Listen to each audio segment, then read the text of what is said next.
Тетовчани деновиве на социјалните мрежи алармираат дека низ градот се движат во глутници и по десеттина бездомни куќиња. Се жалат дека не се чувствуваат безбедно и бараат надлежните да преземат мерки.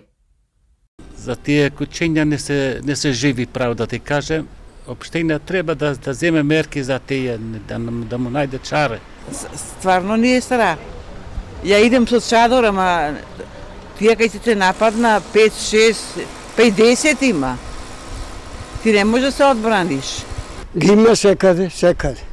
Ако не е на пут, ќе биде на тротоар. Ако не е на тротоар, ќе биде во некој сокак и да не можеш да излезеш да пазариш нешто.